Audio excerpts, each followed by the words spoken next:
This lesson is on measuring lengths using non-standard units. Non-standard units are things that we can use to measure something, such as a paper clip or a cube.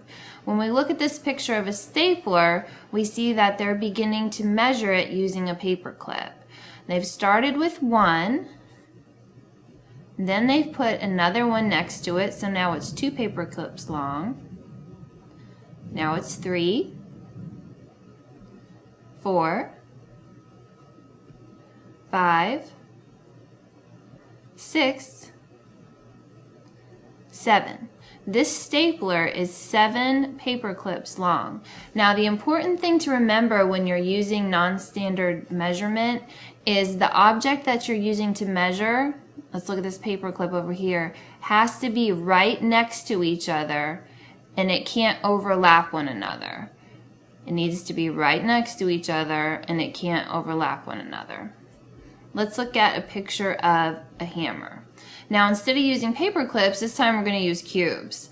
You can see here we start to measure with 1 cube, and when we're done, let's count how many cubes long this hammer is. It was 1, 2, 3, 4, 5, 6, 7, 8, 9, 10, 11, 12.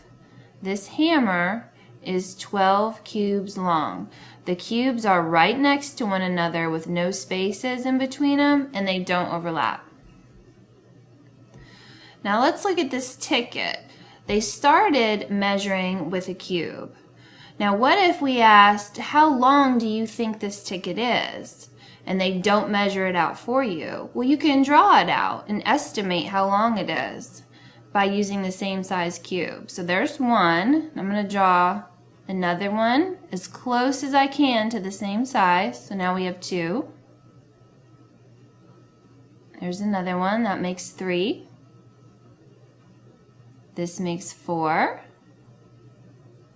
And 5. And 6. So this ticket is 6 cubes long. Let's look at this hamburger, and we're going to start measuring that with a paper clip. Well, here's one. I'm going to try to make another one as close as I can to the same size and have it touch the first one without overlapping. So I have 2. Then I have 3. And then I have 4. This hamburger is about 4 paper clips long. This concludes our lesson today on non-standard measurement.